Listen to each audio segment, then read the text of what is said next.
Bro, do you want to know which champions are trash? What's going on, GameLeapers? The Jizz is back at it, and in this video, we are going to reveal the 20 worst champions of the new patch 11.4. So if you want to know, yes, indeed, which champions to stay away from in the next 2 weeks, then the next 10 minutes or so, guys, are a must-watch. Now, with each new patch comes a new and worse pro guides out on our videos, but what also comes around is a bit of a shift in the meta. Some champions become instantly OP, and some become instantly dog tier, but don't worry, the Jizz has it all covered. Now, to make sure you have Season 11 covered, I can offer you something even better, and that's a 50% sale on our GameLeap website. For half the price, you can get access to our exclusive Challenger tier courses, guides, and videos that are guaranteed to help you take your game to the next level. So get signed up, links as always in the description and comment section. Alright, let's get into it, and starting off the countdown, guys, we have a champion who got battered in the 11.3 patch and is going to struggle just as much this patch. Now for Kled, guys, it's looking pretty grim. Below a 45% win rate in high elo, a sub 50% in lower elos, and in 11.4, your biggest counter Fiora is getting a sizable buff, so the top lane will be as scary as ever. The 11.3 nerfs to your 3 core items, Gore Drinker, Ravenous Hydra, and Steris Gauge are all staying, and the fact it's now easy to get Grievous wins for every single role means whatever healing you have from Conqueror and your items is well countered. Kled can no doubt work as a counter pick, but it is going to be harder, and please ban Fiora. Now just ahead of Kled, guys, we have a battle mage who you might think will be better off this patch, and he will be, but just a little bit. You see, the thing is, guys, as VLADIMIR, despite buffs to Cosmic Drive and Morello Nomicon, the drive doesn't give you enough AP to really be worth in this meta, and Morello's isn't built until later in the game, so the buff won't be seen and felt as much. Now the buff in 11.3 that reduced your Hemo player's cooldown to 120 seconds at all ranks improved your overall win rate by a tiny bit, but in this meta, anti-healing is everywhere at the moment. Chempunk Chainsword has buffed this patch as well, and even supports now have more access to Grievous wins because of the Chemtech Putrefy buff from a couple of weeks ago. So you are still strong in the deep late game, don't get me wrong, but it's going to be very hard to get there as Vlad. Right, now moving on to number 18, guys, we have our first AD carry of the countdown, and even though there is a build out there that can make you kind of relevant, the truth is that you are still weak compared to the best on the Rift. So as EZREAL, you can build an Essence Reaver, Duskblade, and Ravenous Hydra and spam your spells to victory, but we would all still rather have a Vayne with Kraken Slayer, or a Jhin with Gale Force, or a Kai'Sa with, well, just a Kai'Sa. So even the buff to Ez in 11.3 really did nothing. His win rate is still hovering around 47%, and that's not going to change in 11.4. Now we're going to stay in the bot lane for this next pick, guys, and despite a buff to Mortal Reminder, it's not going to change anything for KALISTA. Now as KALISTA, yeah, okay, Shield Bow got buffed last patch, and it had a huge impact, like legit. You are 0.3% more likely to win. So why has this done nothing? Well, it doesn't stop you dying 10 times a game. The thing is, guys, as KALISTA, your biggest strength is your mobility, but without Peel and a QSS, it's near impossible to stay alive in teamfights and hard carry. Like these days, I swear every champion has some form of CC to give you a cuck. Now I will say this, and this is the reason KALISTA isn't higher up on our countdown, if you can master her, she can work. She's even been seen in a few pro matches recently, but in solo queue where peeling doesn't exist and there's a fed bruiser or assassin on the other team, yeah, you're still hitting the deck. Now I hate to do this to all you AD carries, just like I hate hearing, are you stuck in bronze before our video start? But filling the number 16 spot on our list is another AD carry. Now Xayah got buffed in 11.1, guys, and Essence Reaver buffed in 11.2, so how could she still be weak? Well, these buffs that reduced the cooldown and mana cost on your E and gave you more mana back from Spellblade increased your win rate to 47%.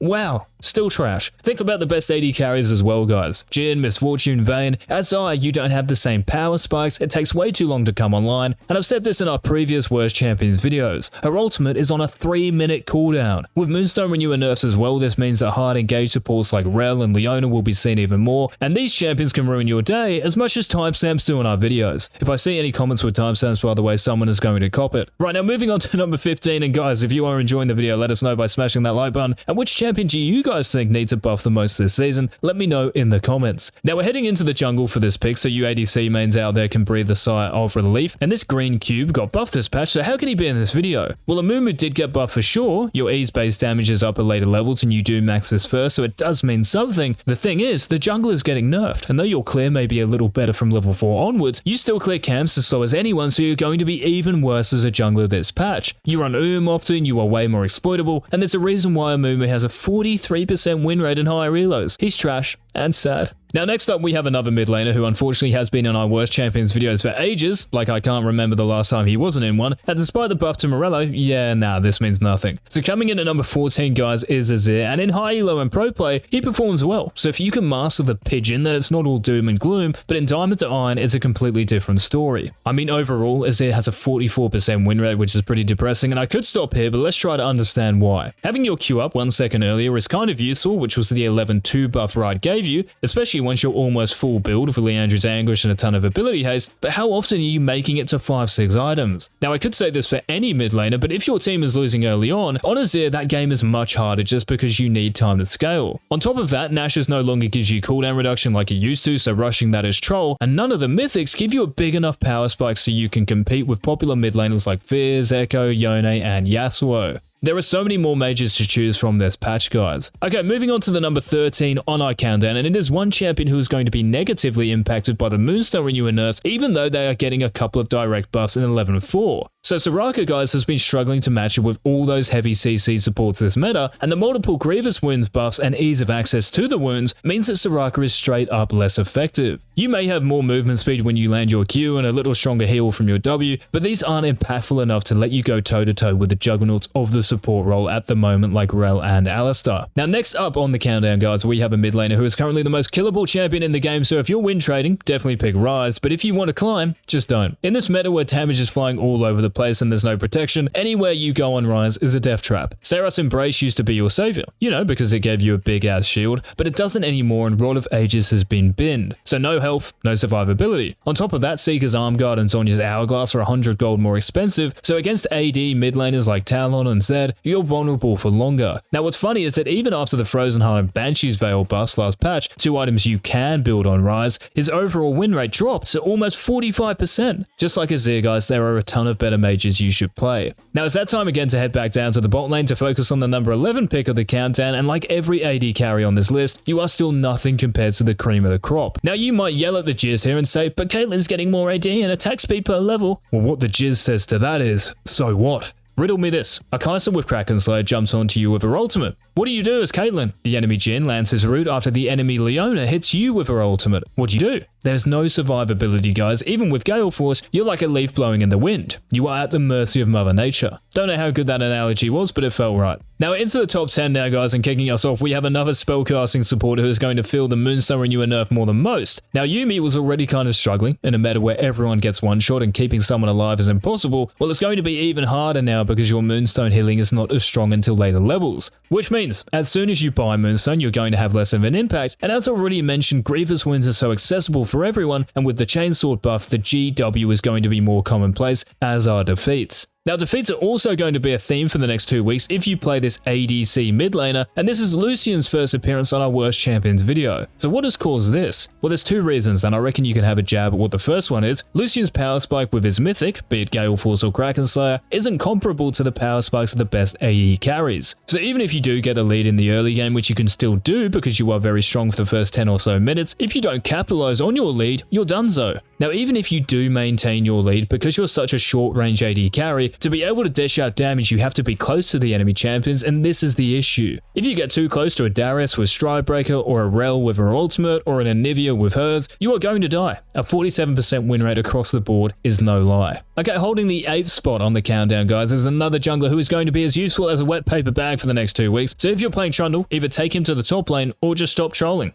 You get it because Trundle's a troll? Yeah right, now guys, your Q and W may have got buffed in 11-2, but these mean nothing in this new jungle because your clear speed is still on the slow side, and I've said this a million times already, Grievous wounds are easier to buy than ever. You can still clear these single camp monsters well like Red, Blue and Gromp, but when it comes to Wolves, Raptors and Krugs, you struggle, and as a result you are exploitable just because it takes longer and you will be low health. Let me put it this way, when a champion has a 40% win rate in high elo in their preferred role, you know they're trash. Now next up we have the 3rd and final support on this countdown, guys, and I'm pretty sure she has been one of the staple champions in this series. So unfortunately for all you Karma players, not only are RYZE forcing you into a role lots of you don't want to play, that being support, they are also nerfing your core item in that role, that being Moonstone Renewer. Like even after buffing you in 11-3, your win rate is still around 47%, it's barely moved, and like SORAKA and YUUMI, it's very hard to keep your carries alive with Grievous wounds being 60% effective on targets below half HP, and with the amount of damage on the Rift. You can still be a bit of a nuisance in the laning phase with your poke and harass, but this tickles compared to what other champions bring to the table. So if you want to play a spellcasting support, guys, and win, just pick Lulu. Okay, moving on to number 6 in our countdown, and it's time to focus our attention back to the jungle, and this champion's path to F tier has been similar to Amumu's. You see, Zac, guys, was great during the preseason, and this was because Sunfire Aegis was absurdly strong. Well, the current version of Sunfire is 10 times weaker, and it's also the reason for Zac's demise. All of the nerfs to its damage means you clear camp slower and your fighting is weaker. Riot taking 100 HP off this mythic was also big, because your whole kit revolves around having heaps of health. And finally, Sunfire Aegis'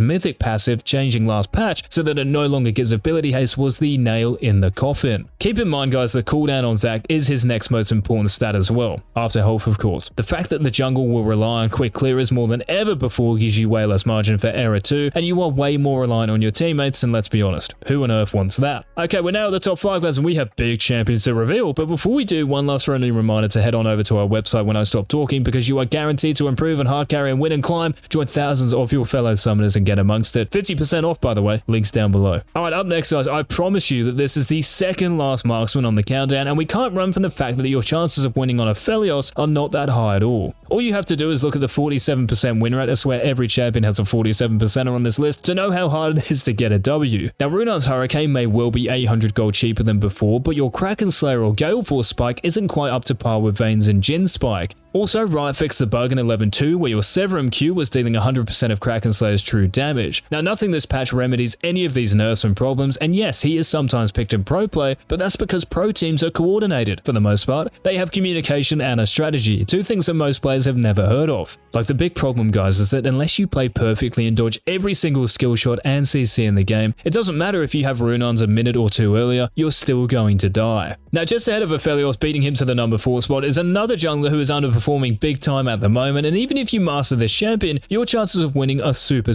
low. Now, in Kindred, guys, you are kinda like Trundle, in the sense that clearing single monster camps is easy enough, but when it comes to killing a few monsters at a time, you can get seriously low, and it takes longer than other junglers like Udyr and Hecarim. You know, you're lacking that AoE. Now, what's also a problem is that though your ultimate is one of the best anti-assassin weapons in the game, its cooldown is 3 minutes in the early game, and without it, you are a sitting lamb. Not to mention the fact that playing Kindred, well, is hard anyway, because kiting and positioning perfectly is one of the hardest ordeals in League, especially in this meta. Like APHELIOS, a 47% win rate tells a story. We are into the top 3 now, guys. Who is excited? Or you might be super mad at this point, I'm not sure, but coming in at number 3 is a top laner who is close to a 45% win rate in lower levels of play and around a 47% win rate in high elo. So no matter what elo you are, Gangplank, just don't go there. First of all, as GP, you don't get any mana or cooldown reduction from Sheen anymore, so you can't harass and bully your opponents in lane as much, and no mythic can help you compete with the best tops this patch like Cho'Gath with Turbo Chemtag, Nasus with Divine Sunderer, Fiora with Gore Drinker, who you will see even more of this patch. Like that pistol you got, it might as well be a BB gun. So even if you do win lane, you get outscaled. But thankfully, there are 2 other champions worse off this patch. Now, one of these champions, and this is the runner-up on the countdown, guys, is one that might as well have been deleted instead of hard nerfed, and this should come as no surprise, it is SAMIRA. Now listen to this, you can no longer dash to your teammates or minions. How good is that? Your dash speed is also slower, but it gets better. Your W's duration is down 25%, your early game damage and your passive and Q is also lower, and your ultimate's cooldown is up 5 seconds. Less mobility, more counterplay, not as many ultimates and teamfights. Like, even if you end up playing SAMIRA in a lane, it's going to be that rough in 11.4. Now, the last champion on our countdown, guys, is the worst pick of 11.4, and she was the number 1 last week, so let me give you the reasons why and see if you can remember who that was. Now, her Q got nerfed in 11.2, so it costs more energy at later ranks, and this is huge because you have less harass in lane and kill opportunity, and good players can take advantage of your energy problems. In 11.3, Seeker's Armguard and Zhonya's Hourglass costing 100 more gold delays your defense against popular AD mid laners, so you're more exploitable in the early laning phase. And also in 11.3, Lichbane lost 10 AP, which was another kick in the mask. Now in 11.4, guys, nothing will change the fact that you have the lowest win rate out of all champions with a measly 45%. No buffs and no real change in the mid lane meta, guys, mean that Akali is the worst champion in 11.4. And remember to let me know if you agree or disagree with any of the picks in the comments. Also remember to subscribe and hit the bell so you don't miss tomorrow's video. Saucy. And this has been Coach.